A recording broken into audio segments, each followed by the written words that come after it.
नमस्कार, आप देख रहे हैं बीपी न्यूज। देश का सच दिखाते हैं मैं आपके साथ रितिका श्रीवास्तव। आइए नजर डालते हैं देश दुनिया की बड़ी खबरों पर। उदयपुर राजस्थान में मेवाड़ के पूर्व राज परिवार के सदस्य स्वर्गीय अरविंद सिंह मेवाड़ के पुत्र लक्ष्य राज सिंह मेवाड़ का राज्याभिषेक उदयपुर सिटी पैलेस में किया गया।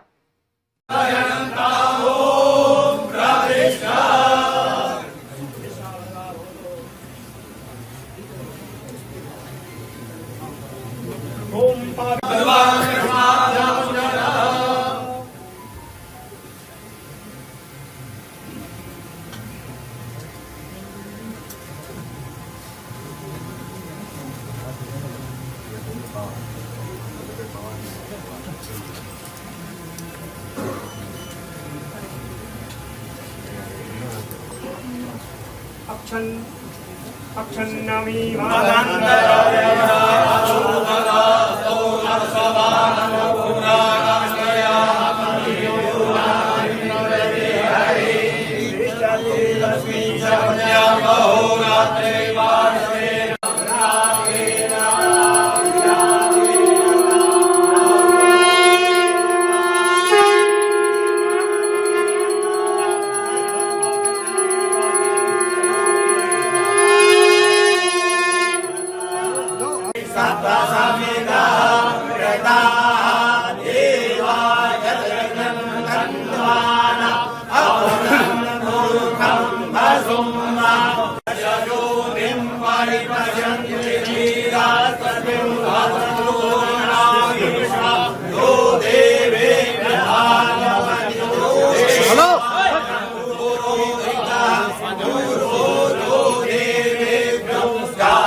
बरेली में वक्फ संशोधन विधेयक 2024 पर उत्तर प्रदेश सरकार में मंत्री अनिल राजभर ने कहा कि मोदी सरकार के अलावा कोई ऐसी सरकार नहीं जो यह काम कर सकती थी। यह देश के लिए जरूरी था। बहुत सही समय पर यह निर्णय हुआ है। इससे मनमानी करके देश की संपत्ति पर कब्जा करने का कुछ लोगों का जो प्रयास है उस पर प्रतिबंध लगेगा। पहले तो माननीय प्रधानमंत्री जी का अभिनंदन है, पूरे देश की तरफ से अभिनंदन है, स्वागत है। और माननीय मोदी जी के अलावा कोई सरकार ऐसी नहीं जो ये काम कर सकती थी। बिल्कुल देश के लिए जरूरी था। अभी मैंने एक मौलाना की बात सुनी कि उत्तर प्रदेश का गवर्नर हाउस भी वक्फ बोर्ड में बना हुआ है, तो ये कल पूरे देश को वक्फ का बता देते। बहुत सही समय पर यह निर्णय हुआ है और इस तरह से जो मनमाना करके और देश की संपत्ति पर कब्जा करने का कुछ लोगों का जो कुत्सित प्रयास है उस पर प्रतिबंध लगेगा, उस पर रोक लगेगी। हम सब लोग बहुत अभिनंदन करते हैं, बहुत स्वागत करते हैं मोदी जी की सरकार का। लोकसभा में कांग्रेस के नेता गौरव गोगोई ने वक्फ संशोधन विधेयक पर चर्चा के दौरान कहा कि सरकार अल्पसंख्यकों के प्रति सहानुभूति दिखा रही है, लेकिन उनकी डबल इंजन सरकार ने लोगों को सड़कों पर ईद की नमाज अदा करने की अनुमति नहीं दी। सबसे पहले उन्हें यह स्पष्ट करना चाहिए कि लोकसभा में उनके कितने अल्पसंख्यक सांसद हैं। अपनी संवेदना जता रहे हैं। सर, कुछ हफ्ते पहले देश में विभिन्न जगहों में लोगों ने ईद की शुभकामनाएं एक दूसरे को दी। और क्या आपको पता है कहां इनकी डबल इंजन की सरकार ने लोगों को रास्ते पे ईद का नमाज भी पढ़ने नहीं दिया। और ये बात करेंगे आप अल्पसंख्यकों के प्रति अपनी संवेदना जताते हैं। मैं पूछना चाहता हूं कि आपके लोकसभा में कितने एमपीज अल्पसंख्यक हैं? पहले उसका विवरण दीजिए और फिर हमें बताइए कि आपके दिल में कितना संवेदना है। सर, मेरा तो मैंने जिस दिन भी ये बिल इंट्रोड्यूस हुआ उस दिन भी आदरणीय मंत्री को मैंने सुना और आज भी मैंने उनको सुना। जिस दिन उन्होंने इंट्रोड्यूस किया उस दिन भी अगर आप उनका स्टेटमेंट पढ़े तो उन्होंने कहा कि इसको बिल लाने से पहले बहुत विस्तार रूप से इस बिल की लाने के लिए चर्चा हुई थी। सर, पूरा का पूरा मिसलीड। दिल्ली के हरियाणा में बिजली दरों में बढ़ोतरी पर कांग्रेस सांसद रणदीप सुरजेवाला ने कहा कि हरियाणा सरकार द्वारा राज्य में लागू की गई बिजली दरों में बढ़ोतरी दिखाती है कि कैसे यह नायब सिंह सैनी सरकार लोगों की जेब से पैसा लूटना चाहती है। सब पर बिजली की बढ़ी दरें लगा दी गई। साथियों, हरियाणा की भाजपा सरकार ने जो ये कमर तोड़ बिजली बढ़ोतरी की है वो दर्शाती है कि कैसे नायब सैनी सरकार जनता की जेब से पैसा गायब करना चाहती है। पहले 16 जनवरी 2025 को 47 पैसा प्रति यूनिट फ्यूल सरचार्ज लगाया और अब हरियाणवियों की जेब पर जिस प्रकार से 1 अप्रैल 2024 से अनाप शनाप बिजली बढ़ोतरी की गई है, ऐसा लगता है कि भाजपा उनको वोट देने की एवज में हरियाणवियों से बदला ले रही है। मैं बहुत संक्षिप्त में आपको इस वसूली रैकेट का परिणाम दिखाता हूं। सिर्फ एक पंखा और 2 लाइटें जिसके घर में हैं उसकी क्या हालात होगी। पहले यानी जिसका लोड 0 किलोवाट से 2 किलोवाट तक है, 0 से 50 यूनिट, 50 से 100 यूनिट तक 20 पैसा प्रति यूनिट की बिजली वृद्धि हुई है। अब आ जाइए, ऐसा कोई घर हरियाणा के और बहुत सारे हजारों लाखों हैं जहां 2 एयर कंडीशन, 2-3-4 लाइटें और 2-3 पंखे, उनकी व्यथा, उनकी पीड़ा क्या है। 0 यूनिट से 150 यूनिट तक 20 पैसा प्रति यूनिट की बिजली दरें बढ़ाई गई। 301 यूनिट से, बीच वाली दरें नहीं बढ़ाई, 301 यूनिट से 500 यूनिट तक 15 पैसा प्रति यूनिट बिजली की दरें बढ़ाई और एक नया चार्ज लगा दिया फिक्स चार्ज के नाम पर 50 पैसा प्रति किलोवाट। यानी अगर 5 किलोवाट तक का आपका लोड है तो 250 रुपया फिक्स चार्ज है और 20 पैसा प्रति यूनिट बिजली की बढ़ी हुई दरें हैं। 500 यूनिट से अधिक की खपत पर पहले की तरह 7 रुपया 10 पैसे प्रति यूनिट बिजली की दरें रहेंगी और फिक्स चार्ज के 50 रुपया प्रति किलोवाट सैंक्शन लोड का बढ़ जाएगा। यानी अगर 5 किलोवाट तक लोड है तो 250 रुपया प्रति महीना और बढ़ जाएगा।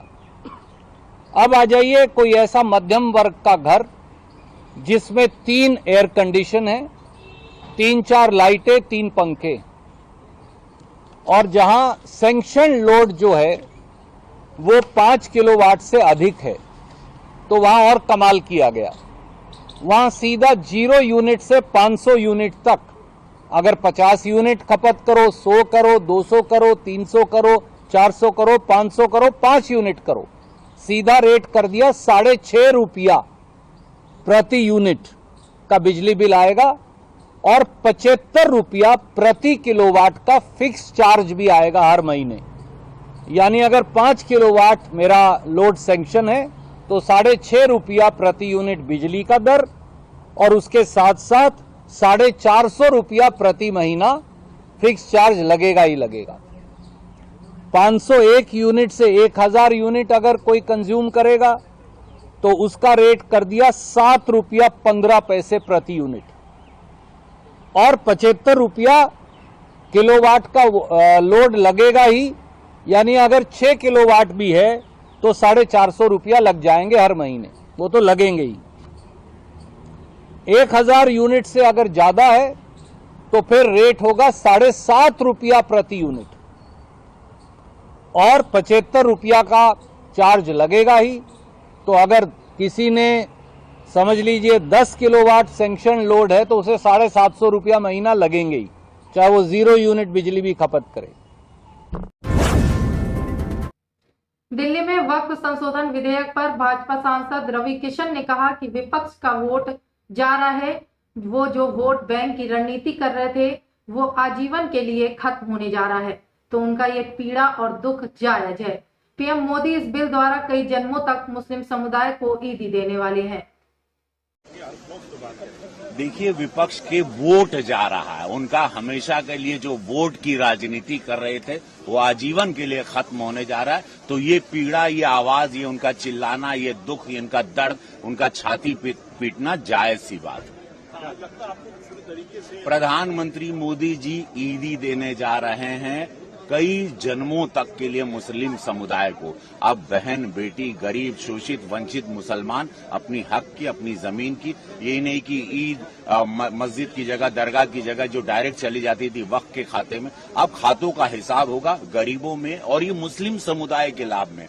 भाजपा के लिए, भाजपा सरकार के लिए कुछ बनने नहीं जा रहा, ये मुस्लिम समुदाय ही इसका लाभ पाएगा, गरीब, शोषित, वंचित। इसीलिए पीड़ा ये सारे ठेकेदार जो नेता हैं वोट बैंक के, उनको पीड़ा हो रही है। लेकिन ये ईदी है, जान लीजिए, आप मेरी बात याद रखिएगा ऑन रिकॉर्ड, ये गरीब मुस्लिमों के लिए हमेशा के लिए ईदी है। सब लोग, कई लाख करोड़ की जमीन अब मुस्लिम गरीबों के लिए, उनकी कॉलोनी बनेगी, उनके स्कूल बनेंगे, कॉलेजेस बनेंगे, उनके जीवन के लिए, उनके भलाई के लिए होगा। झुग्गी झोपड़ियों में जो रहते हैं, कभी ये समुदाय ने सिर्फ वोट लिया, लेकिन उनके भविष्य के लिए, जीवन के लिए आज तक इस समुदाय के लिए किसी ने नहीं सोचा, सिर्फ मोदी जी सोच रहे हैं।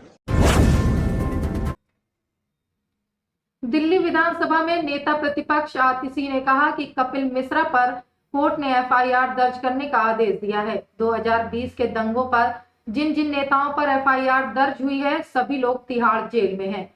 कपिल मिश्रा को दिल्ली पुलिस को तुरंत गिरफ्तार करना चाहिए, लेकिन क्यों दिल्ली पुलिस उन्हें गिरफ्तार नहीं कर रही है? हम कपिल मिश्रा के इस्तीफे की मांग कर रहे हैं।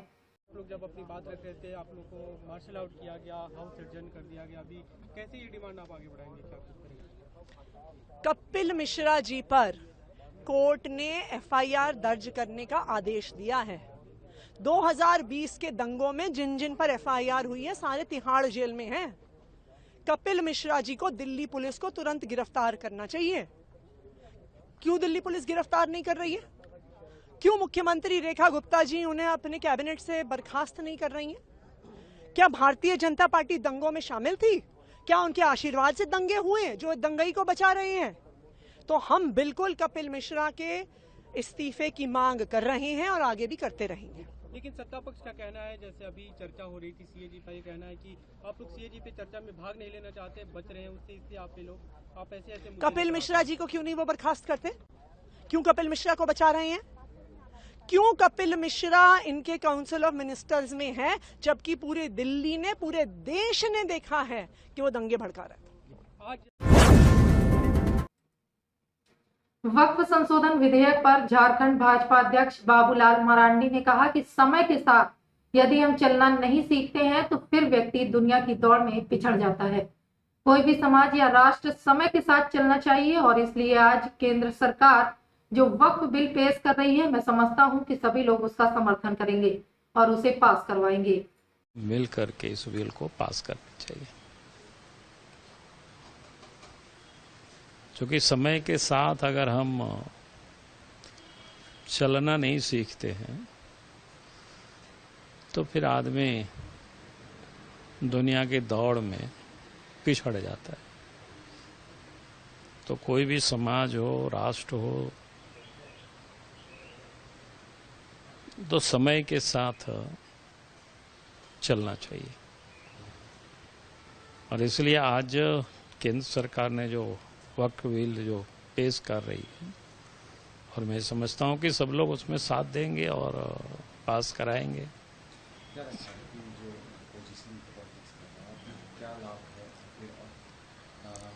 देखिए, अपोजिशन जो लोग विरोध कर रहे हैं वो आज से नहीं, जितने भी प्रकार के बिल होते हैं सबका वो विरोध करते हैं, अकारण भी विरोध करते हैं।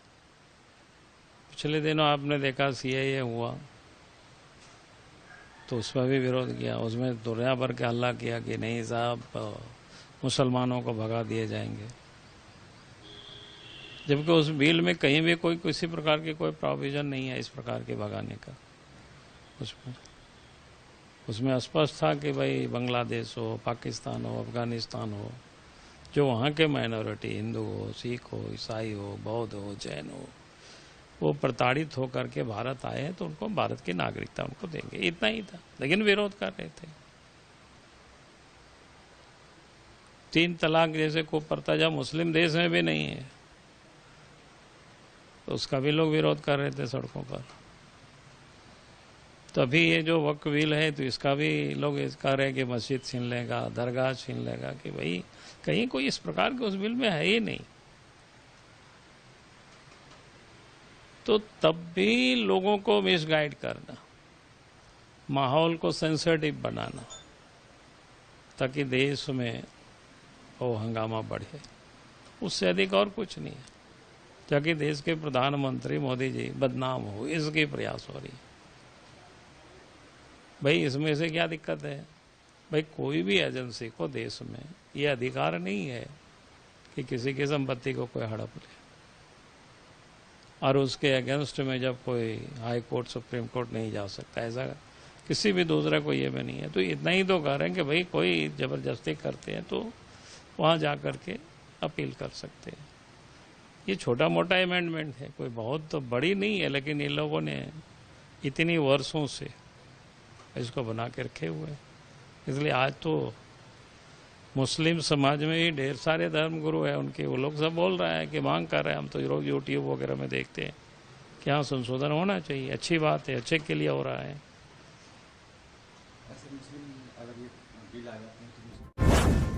केंद्रीय मंत्री चिराग पासवान ने वक्फ संशोधन विधेयक पर कहा कि 2013 तक इसमें संशोधन होते रहे हैं, लेकिन तब तो किसी ने उसमें भ्रम फैलाने का काम नहीं किया। आज भ्रम फैलाया जा रहा है कि यह बिल मुसलमान विरोधी है या असंवैधानिक है।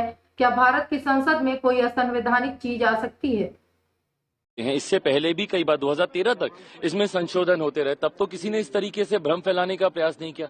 आज जिस तरीके से भ्रम फैलाया जा रहा है कि ये मुसलमान विरोधी है, असंवैधानिक है, सोचिए भारत की संसद में ये लोग कह रहे हैं कि कोई असंवैधानिक चीज आ सकती है। इतनी प्रक्रियाओं से गुजरने के बाद ये सिर्फ झूठ बोल बोलकर एक परसेप्शन बनाने का जो ये लोग प्रयास करते हैं, जो संशोधन हुआ है वो इसको और मजबूत करने की सोच के साथ किया गया।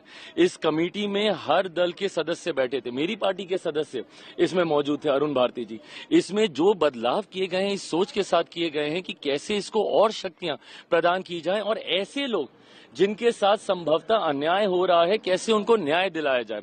आज अगर इससे किसी को तकलीफ है या होनी चाहिए, ये वही लोग हैं जो इसमें भ्रष्टाचार करते हैं, ये वही लोग हैं जो गरीब मुसलमानों से उनका हक छीनते हैं या उनको हक नहीं देते, या जो महिला मुसलमानों को आगे आने से रोकते हैं। उन लोगों को जरूर इन संशोधनों से तकलीफ होगी। आज की तारीख में जो सकारात्मक संशोधन किए गए, भाई शुरू में हम लोगों को भी इश्यूज थे, कमेटी में हम लोगों ने भी अपनी बातों को रखा, पार्टी की तरफ से सुझाव दिए गए, पार्टी की तरफ से जहां पे जरूरी बदलावों की जरूरत महसूस हुई उसको हम लोगों ने किया। विटनेसेस के तौर पे कितने ऐसे मुस्लिम संगठन हैं जिनको हम लोगों ने खुद बुलाया, वहां पे उनकी बातों को रखा और जितनी जायज बातें हैं उनको हम लोगों ने स्वीकारने तक का काम किया। पर दिक्कत यह है कि विपक्ष जो भ्रम फैलाने का प्रयास करता है वो चाहते ही नहीं कि गरीब मुसलमान, जिसमें पसमंदा हो, अंसारी हो या महिला मुसलमान हो, जो लोग आगे आना चाहते हैं उनको ये लोग आगे आने से रोकते हैं। इससे पहले भी सीए के वक्त क्या हुआ था, यही भ्रम फैलाया गया था ना, देश भर में एक आगजनी का माहौल खड़ा कर दिया था। ये पुरानी संसद में मैंने खुद लोकसभा में खड़े होकर मैंने कहा था कि समय बताएगा आने वाले समय में कि भैया कौन से मुसलमान की नागरिकता छीन ली गई। एक नागरिकता देने वाले कानून को नागरिकता छीनने वाला कानून बताकर इन्होंने देश भर में आगजनी का माहौल बना के रखा। विपक्ष ने मुसलमानों के बीच इन्होंने भ्रम फैलाने का काम किया। आज फिर से वही चीजें कर रहे हैं। ये बात ये लोग समझ लें भैया, लोक जनशक्ति पार्टी में अपनी बात मैं कर रहा हूं और मैं व्यक्तिगत तौर पे भी अपनी बात करूं, मैं रामविलास पासवान का बेटा हूं। उन्होंने अपनी पार्टी को खत्म कर दिया 2005 में कि एक मुसलमान मुख्यमंत्री बने। उस वक्त क्यों नहीं विपक्ष का कोई सामने आया? आज राजद के नेताओं को इतनी चिंता हो रही है, कांग्रेस के नेताओं को इतनी चिंता हो रही है, क्यों नहीं उस वक्त 2005 में बिहार में इन्होंने पहला मुस्लिम मुख्यमंत्री दे दिया? मेरे नेता ने अपनी पार्टी को खत्म कर दिया। जिसके पिता ने अपनी पार्टी को खत्म कर दिया, मुसलमानों के लिए उस पे तो उंगली उठाई जाती है, उससे नाराजगी भी जताई जाती है। आदर्श मदनी साहब, ये तमाम तरीके के जो ऐसे लोग हैं, ये लोग मुझसे नाराजगी जता रहे हैं, पर संरक्षण किसका कर रहे हैं? जिनके बारे में 2006 सच्चर कमेटी की रिपोर्ट कहती है कि मुसलमानों के हालात क्या हैं देश में। कौन था 2006 से पहले? कांग्रेस समर्थित सरकार है केंद्र में। बिहार में कौन था? राजद की सरकार थी निरंतरता में 15 साल तक, 90 के दशक से लेकर 2005 तक। तो मुसलमानों के हालात खराब किए तो किसने किए? इन लोगों ने किए कि हम लोगों ने किए? और आज आप हमसे सवाल उठा रहे हैं, हमसे नाराजगी। जो विपक्ष आपको भ्रमित कर रहा है, जो आगजनी का माहौल बना रहा है, सीएए को लेकर देश भर को इन्होंने जलाने का काम किया, किसकी नागरिकता छीन ली गई, आज वही भ्रम फैला रहे हैं। क्यों? क्योंकि वो लोग चाहते नहीं है कि जो कमजोर मुसलमान है, जो गरीब मुसलमान है या महिला मुसलमान है, उनको आप आगे आने दें। अपना आधिपत्य जता के रखना चाहते हैं कुछ मुसलमान ऐसे जो कि चाहते ही नहीं। आज मुझे बताइए, क्या वक्फ बोर्ड में जो संपत्ति के ऊपर जितने भी डिस्प्यूट चल रहे हैं, क्या वो डिस्प्यूट कोई हिंदू और उसके बीच में चल रहा है? उसमें मुसलमान भी शामिल है भैया। वक्फ और मुसलमानों की संपत्ति के बीच में चल रहा है। ऐसे गरीब मुसलमान जिनकी संपत्ति को जबरन हथिया लिया गया है, वो कहां जाएंगे? उसमें तो क्लॉज में यहां तक भी कहा गया है कि सीमित विषयों के ऊपर मामला कोर्ट में जा सकता है। क्यों सीमित विषयों पर? अगर वो गरीब मुसलमान है, क्या वो कोर्ट में नहीं जा सकता? क्या वो अपने हक की लड़ाई नहीं लड़ सकता? तो ये लोग सिर्फ बंटवारे की राजनीति करके भ्रमित करने का कार्य कर रहे हैं। हकीकत में जो संशोधन हुए हैं, सकारात्मक संशोधन हुए हैं, पारदर्शिता लाने की सोच के साथ ये संशोधन किए गए हैं। मौजूदा स्वरूप में, जिसमें सुझाव लोक जनशक्ति पार्टी रामविलास के द्वारा भी दिया गया था, मौजूदा स्वरूप में जिस तरीके से संशोधनों के साथ इस विधेयक को लाया गया, लोक जनशक्ति पार्टी रामविलास इसका समर्थन करती है। सारे कंडीशंस को रिजॉल्व किया गया है। ये अब सदन के पटल पे किया जाएगा, वहां पे रखा जाएगा। But most of the suggestion that was given by my party is been accepted. जो हमारे कंडीशंस थे उनको भी रिजॉल्व किया गया है। लोक जनशक्ति पार्टी रामविलास इसका समर्थन कर रही है। वक्फ संशोधन विधेयक पर एआईएमपीएलबी के प्रवक्ता डॉक्टर सैयद कासिम रसूल इलियास ने कहा कि यह विधेयक भेदभावपूर्ण और सांप्रदायिकता से प्रेरित है। दुख की बात है कि जेपीसी में जो विपक्ष के सदस्य थे, उनकी बात को भी माना नहीं गया।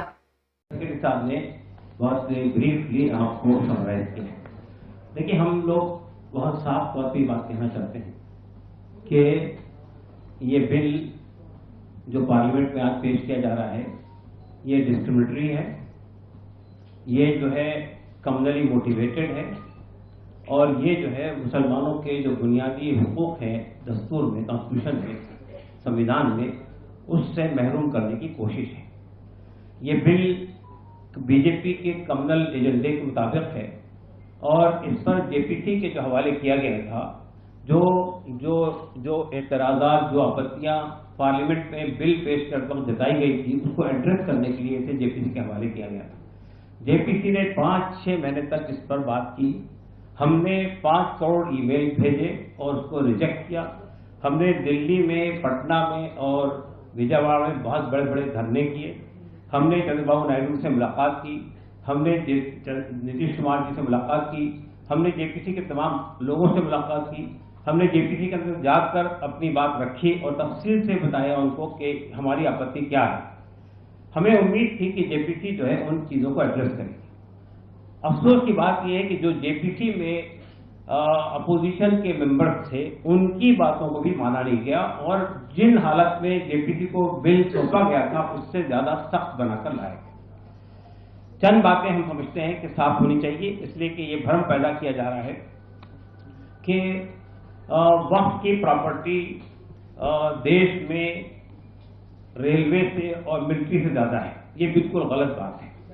दूसरी बात ये कि ये बात पैदा की जा रही है कि जहां वक्फ बोर्ड हाथ रख देता है, वो प्रॉपर्टी वक्फ की हो जाती है। फिर इसके अंदर एक प्रोविजन ये पैदा किया गया है कि अगर गवर्नमेंट का इशू है, यानी गवर्नमेंट को एक सेक्शन के तौर पर इसमें इंट्रोड्यूस किया गया है।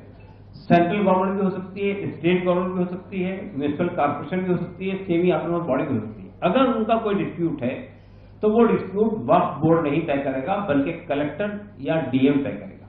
अब आपने ये डीएम को रिप्लेस करके डिजिग्नेटेड ऑफिसर की बात की है। इट मीन गवर्नमेंट का ऑफिसर तय करेगा। तो गवर्नमेंट ऑफिसर डिस्प्यूट किसके हक में तय करेगा, ये बात अच्छी तरह जानते हैं। ट्राइब्यूनल की हैसियत को खत्म कर दिया गया और ये कहा गया कि इसको ये भ्रम पैदा किया जा रहा है कि वक्फ के अंदर कोई चीज जाती है तो उसको कहीं चैलेंज नहीं किया जाता है। बिल्कुल गलत बात है। ट्राइब्यूनल के फैसले को आप हाई कोर्ट पे चैलेंज कर सकते हैं, सुप्रीम कोर्ट पे चैलेंज कर सकते हैं। फिर वक्फ बाय यूजर, और ट्राइब्यूनल बहुत सारे मौजूद हैं। हाँ जी, और हमारे देश के अंदर बहुत सारे ट्राइब्यूनल मौजूद है। ट्राइब्यूनल कोई एक्स्ट्रा जुडिशियल पावर नहीं है, और ट्राइब्यूनल का भी जो जज होता है वो डिस्ट्रिक्ट कोर्ट का सिटिंग या रिटायर्ड जज होता है। तो इसी तरह से वक्फ बोर्ड का जो कंपोजिशन है या सेंट्रल वक्फ फंड का जो कंपोजिशन है उसको भी बुरी तरह से मुतासिर किया गया। उसमें जो शर्त थी कि जितने लोग भी मेंबर होंगे वो मुसलमान होंगे, वो शर्त हटा दी गई। 2 कंपल्सरी नॉन मुस्लिम होंगे, इसके अलावा बाकी लोग भी नॉन मुस्लिम हो सकते हैं। सीईओ के लिए जो शर्त थी कि मुसलमान होने चाहिए, वो शर्त भी हटा दी गई। तो आप देखिए कि वक्फ बोर्ड को मैनेज किया जा रहा है, सेंट्रल वक्फ काउंसिल को मैनेज किया जा रहा है, वक्फ बाय यूजर के सिलसिले में ये बात आ रही है। और खासतौर से ये जो हमारी सो कॉल्ड बीजेपी के एलाइज हैं वो ये कह रहे हैं कि हमने जो अमेंडमेंट मूव किए थे वो अमेंडमेंट गवर्नमेंट ने एक्सेप्ट कर लिए। What where the amendment? ये कहा जा रहा है वक्फ बाय यूजर में ये बात गवर्नमेंट ने तस्लीम कर ली है कि अब तक जो प्रॉपर्टी वक्फ बाय यूजर के तौर पर इस्तेमाल होती थी वो एज इट इज रहेगी, अलबत्ता आइंदा वक्फ बाय यूजर का इस्लाह नहीं होगा। लेकिन इसमें एक क्लॉज ये जोड़ दिया गया कि अगर कोई प्रॉपर्टी डिस्प्यूटेड है तो वक्फ बाय यूजर उस पर लागू नहीं होगा। तो डिस्प्यूटेड प्रॉपर्टी तो बहुत सारी है जो गवर्नमेंट ने कंट्रोल कर रखी है, जिसको डिस्प्यूटेड बना दिया गया है। उसका फैसला अब ट्रिब्यूनल से नहीं होगा, उसका फैसला कलेक्टर करेगा। भाजपा अध्यक्ष वीरेंद्र सचदेवा ने वक्फ विधेयक पर कहा कि जो लोग इस बिल का विरोध कर रहे हैं उनकी मानसिकता पर मुझे तरस आता है। वक्फ संशोधन विधेयक ऐसे सभी लोगों को आगे बढ़ाने का काम करने वाला है जिनके अधिकारों को छीना गया है। पिछले साल अगस्त में इस बिल को सदन में लाया गया था, जिसके बाद इस बिल को जेपीसी को सौंप दिया गया था। जेपीसी में पूरे हिंदुस्तान के लोगों ने अपने सुझाव दिए हैं। संशोधन बिल पेश किया जाने वाला है सर, और इसको लेकर विपक्ष की कई पार्टियों ने व्हिप भी जारी कर दिया है कि इसका विरोध किया है। देखिए, जो लोग विरोध कर रहे हैं उनकी मानसिकता पे मुझे तरस आता है। वक्फ अमेंडमेंट बिल जो है ये गरीब मजलूम मुसलमानों की हिमायत के लिए, उनकी तरक्की के लिए है। ये उन बेवा औरतों की हिमायत के लिए है, उन यतीम बच्चों की हिमायत के लिए, उनकी तरक्की के लिए है जिनको इसका लाभ मिलना चाहिए था, जो आज तक 75 सालों में रुका गया है। वक्फ बोर्ड अमेंडमेंट बिल ऐसे सब लोगों को आगे बढ़ाने का काम करने वाला है जिनके हकों को छीना गया है। मुझे हैरानी इस बात की है जो लोग विरोध कर रहे हैं, पिछले साल अगस्त में ये बिल पार्लियामेंट में लाया गया था, उसके बाद ये जेपीसी को फॉरवर्ड कर दिया गया। जेपीसी में पूरे हिंदुस्तान के लगभग 97 लाख से ज्यादा लोगों ने अपने सजेशन दिए हैं। जेपीसी ने बात की, सभी नेताओं के विचार सुने हैं, उसके बाद ये बिल तैयार हुआ है। अगर इस बिल के आने से हमारे गरीब भाई बहनों को लाभ मिलता है, मुसलमान भाई बहनों को उनकी तरक्की होती है, उनके बच्चों को रोजगार मिलता है, तो मुझे नहीं समझ में आता इन विपक्ष के नेताओं को एतराज क्या है। अखिलेश यादव जैसे बोलते हैं दिल्ली में वक्फ संशोधन विधेयक 2024 पर केंद्रीय मंत्री एसपी सिंह बघेल ने कहा कि आज किरेन रिजिजू ने उन तमाम अफवाहों पर बात की जिन्हें समाजवादी पार्टी और कांग्रेस के लोग फैला रहे थे। इन सब पर आज पूर्ण विराम लगाते हुए इस विधेयक की विशेषताओं को पेश किया गया। उन्होंने आज आश्वस्त किया है कि इससे आम मुसलमानों को फायदा होगा, केवल उन लोगों के पेट में दर्द हो रहा है जो भूमाफिया हैं। चर्चा चल रही है तो विपक्ष के नेता ने कहा कि आप मिसलीड कर रहे हैं। जो रिजिजू साहब के बयान को उन्होंने कहा कि आप मिसलीड कर रहे हैं, क्योंकि रिजिजू साहब ने ये बात बोली कि 2013 में बहुत सी लैंड जो है वो दिल्ली वक्फ बोर्ड को सरकार ने अमेंडमेंट करके दे दी, अपने आप से दे दी। और यहाँ तक कि कानून की जरूरत इसलिए पड़ रही है कि जो मौजूदा संसद है इसके ऊपर भी जो वक्फ पर दावा करने वाला है, मौजूदा संसद पर दावा कर रहा है, इसलिए ये बिल नहीं है। ये बिल उन तमाम बातों के लिए है जो चंद लोग उस पर सांप की तरह कुंडली मार के प्रॉपर्टी पे कब्जा किए हुए थे। मुस्लिम महिलाओं का इसमें प्रतिनिधित्व नहीं था। Shias, Sunnis, other backward community of the Muslims, उनका उचित प्रतिनिधित्व नहीं था। तीसरी लार्जेस्ट जब ज़मीन है उसके बाद हालत बहुत बदतर है। आज किरेन रिजिजू साहब ने उन तमाम जो सदन के बाहर बयानात में जो अफवाह मुस्लिम नेता और ख़ास तौर से कांग्रेस और समाजवादी पार्टी के लोग, तृणमूल कांग्रेस के लोग कहते थे कि ज़मीनों पे कब्जा हो जाएगा, संपत्ति छीन लेंगे, दरगाह अपने पर काबिज हो जाएंगे, मस्जिदें ले लेंगे, ये सब पर आज किरेन रिजिजू साहब ने पूर्ण विराम लगाते हुए इस विधेयक की विशेषताओं के बारे में बताया है और तमाम कन्फ्यूजन को दूर कर दिया है। आप कह रहे हैं कि मिसलीड किया, सदन में कभी मिसलीड कोई मिनिस्टर नहीं करता है। पूरी जिम्मेदारी के साथ वो सरकार बोल रही थी, किरेन रिजिजू नहीं बोल रहे थे, वो गवर्नमेंट बोल रही थी और एश्योरेंस का मामला हो जाता है। उन्होंने आज एश्योरेंस किया है कि इससे आम मुसलमान को फ़ायदा होगा, केवल उनके पेट में दर्द हो रहा है। जम्मू कश्मीर श्रीनगर में पीडीपी अध्यक्ष महबूबा मुफ्ती ने वक्फ संशोधन विधेयक लोकसभा में पेश किए जाने पर कहा कि मुसलमानों के खिलाफ भाजपा ने पिछले 10 सालों से जो कार्रवाई शुरू की है यह उसी का हिस्सा है। अब वे वक्फ संशोधन विधेयक लाकर हमारी संपत्तियों पर कब्जा करना चाहते हैं। बिल पेश हुई है पार्लियामेंट में, कैसे देखते हैं उसको? नहीं, देखिए, ये मुसलमानों के खिलाफ पिछले 10-11 साल से जो बीजेपी ने एक कार्रवाई शुरू की है उसी का हिस्सा है। पहले तो लिंच करते थे, मस्जिदों को तोड़ते हैं, कहीं इनकी दुकानें बंद करवा देते हैं। तो अब ये वक्फ बोर्ड की जो बिल लाके जो हमारी प्रॉपर्टीज हैं तो उस पे कब्जा करना चाहते हैं। जो हमारे कब्रिस्तान है, हमारी जमीनें हैं जो लोगों ने वक्फ की है अल्लाह ताला की राह में, तो ये मुझे लगता है ये अब मुसलमान को वो क्या करेंगे, वो तो बर्दाश्त करते आए हैं पिछले 10-11 साल से। मगर मैं समझती हूँ हमारे मुल्क के जो हमारे हिंदू भाई हैं उनको सोचना चाहिए कि हमारा मुल्क हिंदुस्तान पूरी दुनिया में भाईचारे की वजह से जाना जाता था, गंगा जमुना तहजीब की वजह से जाना जाता था, एक जमहूरी निजाम की वजह से जाना, यहाँ आईन की पासदारी, संविधान को लोग फॉलो करते थे। आज सारा कचरे में फेंका जा रहा है। और आज हमारा मुल्क जो एक आदर्श मुल्क होता था जिसको लोग देख के बोलते थे कितना खूबसूरत है, आज हमारा मुल्क जो म्यांमार है जहां वो माइनॉरिटीज को मुसलमानों के साथ जुल्म करते हैं, उनको निकालते हैं, बिल्कुल उसी राह पे बीजेपी चल रही है। ये भूल जाते हैं कि आज बीजेपी की सरकार है, कल इनकी सरकार नहीं होगी। यहाँ कांग्रेस ने 1947 से 50-60 साल राज किया और उन्होंने इस मुल्क को संजो के रखा, इकट्ठा रखा। यहाँ की जो हिंदुओं की आबादी है इस मुल्क की, उन्होंने इस मुल्क को इकट्ठा रखा मुसलमानों के साथ मिलके। आज ये जब चले जाएंगे तो मुल्क बर्बाद हो गया होगा। जिस तरह ज़ियाउल हक ने पाकिस्तान में एक हंसते बसते मुल्क को तबाही के दाने पे लाके खड़ा है, अभी भी पाकिस्तान संभल नहीं रहा है। तो इस वक्त जो बीजेपी सरकार कर रही है वो बिल्कुल ऐसा ही कर रही है, मुसलमानों का हक मार रही है, मुसलमानों के ऊपर जुल्म कर रही है, मुसलमानों को डिसएम्पावर कर रही है। इसका नतीजा जो है आने वाले वक्त में पूरे मुल्क को भुगतना पड़ेगा, क्योंकि एक मुसलमान और हिंदू ये एक दूसरे की कड़ी है, ये एक दूसरे को इकट्ठा रखते हैं, इस मुल्क को हिंदुस्तान बनाते हैं। और मैं ये भी साथ में कहना चाहती हूँ कि जिस तरह से पूरे मुल्क के लोग अभी हम कश्मीरियों को ताना देते हैं कि आपने कश्मीरी पंडितों का ख्याल नहीं रखा, आपने उनको वहां से निकाल दिया, और हमें अफसोस है, हमें शर्मिंदगी भी होती है। तो कहीं हमारे मुल्क के हिंदुओं को भी एक वक्त में शर्मिंदगी ना हो कि हमने मुसलमानों के साथ जब जुल्म हो रहा था तो हम तमाशा देख रहे थे। तो मुझे लगता है कि हिंदू लोगों को सामने आके ये जो बीजेपी की जो कारकर्दगी है, जो मुसलमानों के खिलाफ खड़े हो गए हैं, इसको रोक लगानी चाहिए। लोकसभा में वक्फ संशोधन विधेयक पर गृह मंत्री अमित शाह ने कहा कि इस बिल को संयुक्त संसदीय समिति को दिया गया है। हमारे पास कांग्रेस जैसी समिति नहीं है, हमारे पास लोकतांत्रिक समिति है जो विचार मंथन करती है। कांग्रेस के जमाने में समिति होती थी जो थप्पा लगाती थी।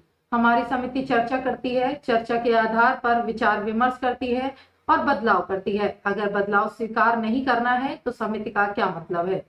सामने रखा आपके द्वारा ये बिल जॉइंट पार्लियामेंट्री कमेटी को दिया गया, जिसका विपक्ष का भी बड़ा आग्रह था। कमेटी ने इस पर सुविचारित रूप से अपना मत प्रकट किया। वो जो मत प्रकट हुआ वो मत फिर से कैबिनेट के सामने गया।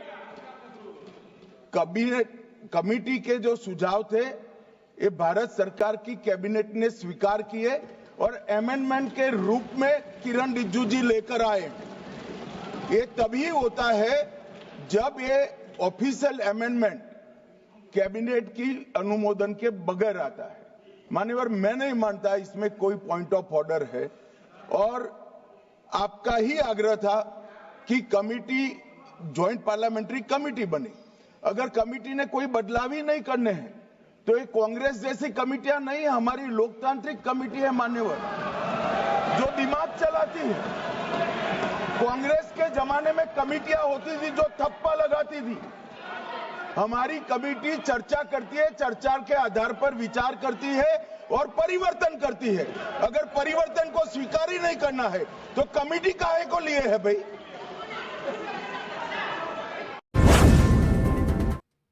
आज वक्फ संशोधन विधेयक 2024 लोकसभा में पेश किया जाएगा। सपा सांसद वीरेंद्र सिंह ने कहा कि सवाल यह उठता है कि जमीन का मामला कहां नहीं है। क्या हिंदू या ईसाई संप्रदाय से जुड़े हुए लोगों के बीच नहीं है? केवल मुस्लिम समुदाय को टारगेट करते हुए यह बिल लाया जा रहा है, जिस पर हमें आपत्ति है। हमारा मत है कि धार्मिक मामलों में छेड़छाड़ नहीं होनी चाहिए और होगी तो हम उसका विरोध करेंगे। जो माइनॉरिटी अफेयर्स मिनिस्टर है उनका ये कहना है कि अपोजिशन जो है वो एक दूसरे तरीके का माहौल बना रहा है, जबकि जो कहा गया है वैसा कुछ नहीं है। इस बिल में बिल सबके लिए है और एक तरह से लैंड इशू है, उसको लेकर के ये बिल है। सवाल ये उठता है कि लैंड इशू कहाँ नहीं है, जमीन का मामला कहाँ नहीं है? क्या हिंदू संप्रदाय से जुड़े हुए लोगों में नहीं है? क्या ईसाई संप्रदाय से जुड़े हुए लोगों में नहीं है? तो केवल मुस्लिम समुदाय को टारगेट करके और जमीन के मामले को इशू बना करके वक्फ बोर्ड बिल लाया जाए, तो इस पर हम लोगों की आपत्ति है। राष्ट्रीय अध्यक्ष जी के नेतृत्व में हम लोगों ने स्पष्ट रूप से हम लोगों का अभिमत है कि धार्मिक मामलों में छेड़छाड़ न किया जाए और हम उसका विरोध करेंगे। सर, लेकिन सरकार ये कह रही है कि जो भी रिलीजियस प्रॉपर्टी जैसे दरगाह है, मस्जिद है, उनको टच नहीं किया जाएगा। उसके अलावा जो वक्फ की जमीन है उसी की जांच की जाएगी। नहीं तो फिर उसमें क्यों अधिकार सारे कलेक्टर को दिए जा रहे हैं? वो सारे अधिकार क्यों जो है उसमें कहा जा रहा है कि इनके मैनेजमेंट में कई अदर संप्रदाय के लोगों को भी एक मेंबर बनाया जाए? तो हम मांग करते हैं कि ये भी किया जाए कि जो मंदिरों के पुजारी हैं उसमें योग्यता के अनुसार उनकी नियुक्ति किया जाए, उसमें भी रिजर्वेशन किया जाए। तो जब आप दूसरे के धर्म में इस तरीके का अमेंडमेंट लाएंगे तो यहाँ भी इसी तरीके का अमेंडमेंट लाएं, जिससे कि लगे कि नहीं आप निष्पक्ष कर रहे हैं। तो विसंगतियां कहाँ नहीं है? आजाद समाज पार्टी के अध्यक्ष और सांसद चंद्रशेखर आजाद ने वक्फ संशोधन विधेयक 2024 पर कहा कि आज सदन में जो स्थिति है वह उस तरह की है कि सब लोग देख रहे हैं कि कौन किस ओर खड़ा है। यह एक ऐसा समय है कि देश में जो कमजोर तबका है वह देख रहा है कि कौन उनके साथ खड़ा है या कौन लोग उनसे राजनीतिक लाभ चाहते हैं। पूरे देश का ध्यान आज संसद की ओर है। आज कॉन्स्टिट्यूशन और पासिंग के लिए टेबल हो रहा है, आप क्या कहेंगे इस विषय पर? क्योंकि आपने भी इसको लेकर अपोज किया हुआ है। देखिए, आज मीटिंग भी हुई है इंडिया अलायंस की भी इस पूरे विषय को लेकर कि वो कैसे अपना विरोध जो है। आज जो सिचुएशन है पार्लियामेंट में वो उस तरह की है कि सब लोग देख रहे हैं कि कौन किस तरफ खड़ा है। जैसे कल से चला है कि आर पार, मैं आर पार नहीं कहूंगा कि ये एक ऐसा समय है कि देश में जो कमजोर तबका है वो सबकी तरफ देख रहा है कि आज उनके साथ कौन खड़ा होगा या कौन सिर्फ उनसे राजनीतिक लाभ चाहता है या कौन जो है सिर्फ उनसे झूठे वादे कर रहा था, किसको वोट देके वो गुमराह हुए, ठगे गए। ये सब देखने का समय है और पूरे देश का ध्यान आज पार्लियामेंट की तरफ है। मैं शुरू करूंगा उन लाइनों से कि जलते घर को देखने वाले फूंस का छप्पर आपका है, आग के पीछे तेज हवा है, आगे मुकद्दर आपका है।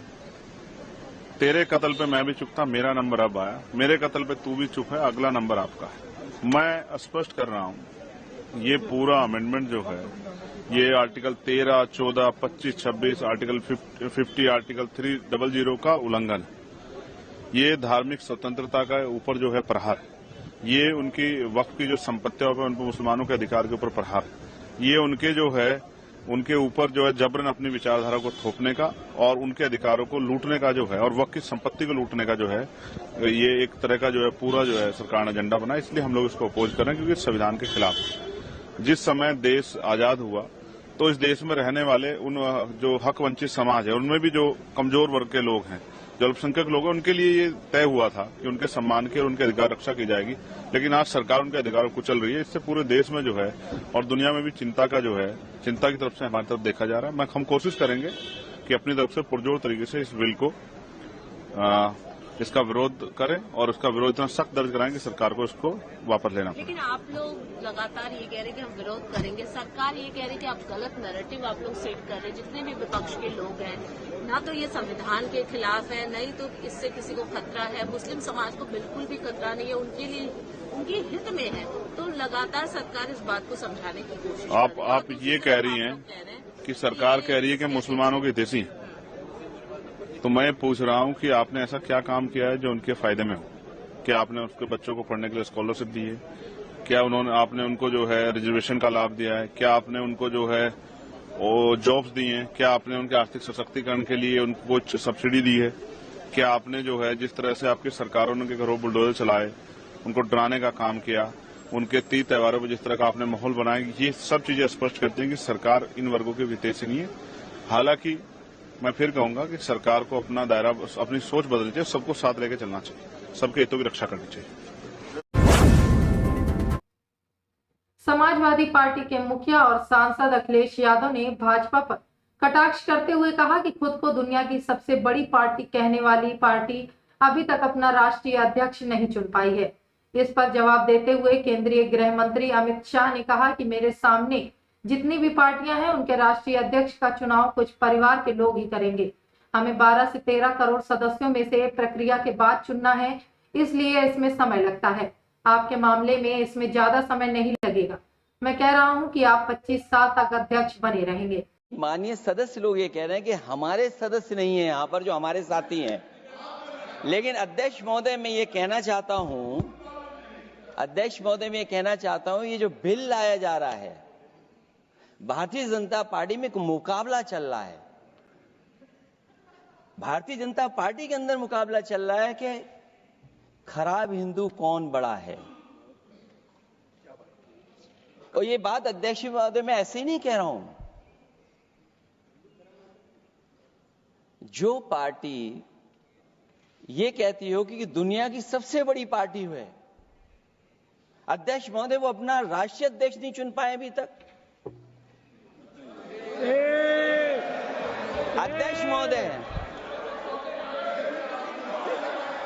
अध्यक्ष महोदय भारतीय जनता पार्टी क्या है?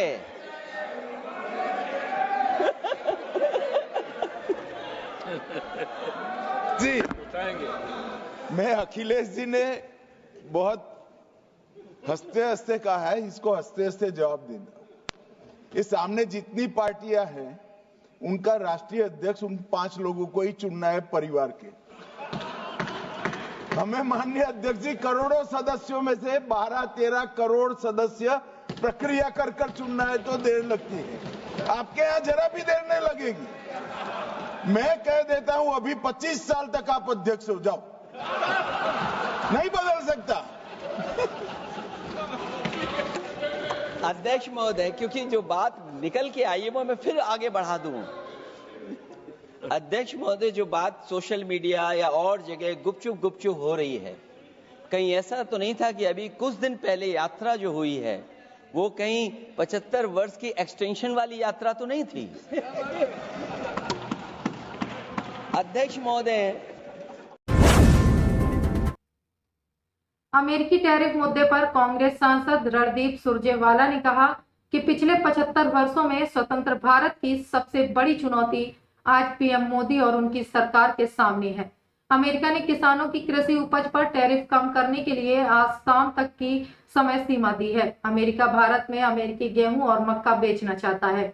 हमारे किसानों का क्या होगा? हम अपने किसानों के अधिकारों की रक्षा के लिए भारत सरकार का समर्थन करेंगे। पीएम को साहस और दृढ़ संकल्प दिखाना चाहिए और अमेरिका की धमकियों का सामना करना चाहिए। The biggest challenge of independent India in last 75 years faces Prime Minister Modi and his government today. America has given a deadline till today evening to reduce tariff on agriculture produce of the farmers.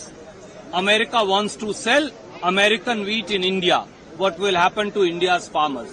America wants to sell American makkah into India, then what will happen to our makkah producing farmers from Bihar to Rajasthan? America wants us to reduce tariff on American cotton that has to be exported to India from 45% to 5%. America wants us to reduce tariff on Washington DC apple from 50% to 15%. What will happen to India's 62 crore farmers who are now reeling and demanding a compulsory law on MSP for last 3 years? We should also remember that America pays 26 lakh rupee of annual subsidy to each farmer. India gives a lollipop of 6,000 and takes away 40,000 from his other pocket. So the test of the Prime Minister's commitment to nation first, to farmer first, lies today. So how far you will take this issue? Will you be raising the issue in the House also? Because We will wait till today evening and see how Prime Minister and Government of India decides. We will support Government of India in every endeavour to protect the rights of the farmers and agriculture produce. Prime Minister should show the courage of conviction to stand up to the threats of America vis-a-vis exports of agriculture products of America into India and dumping them here. Thank you. Banaskantha Gujarat में ASP Banaskantha Subodh मानकर ने बताया कि कल डीसा जिले में आगजनी की घटना सामने आई थी, जिसमें 18 शव बरामद किए गए थे। अधिकांश मृतकों के मध्य प्रदेश के देवास और हरदा जिले से होने की सूचना मिली है। कल शाम को ही कानूनी जांच पूरी कर ली गई थी, लेकिन मृतकों के परिजनों के यहां पहुंचने तक इंतजार किया गया था।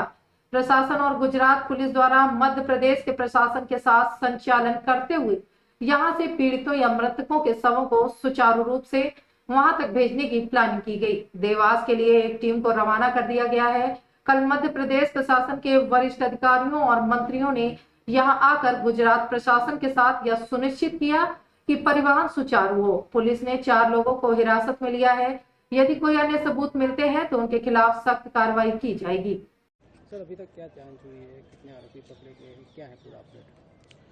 कल जो डीसा में आग अकस्मात हुआ था उसमें लगभग 18 आइडेंटिफाइड बॉडीज़ जो मिली थी, जो लगभग सारी बॉडीज़ मध्य प्रदेश की थी। इसमें देवास और हरदा जिले के पीड़ित होने की जानकारी मिली थी।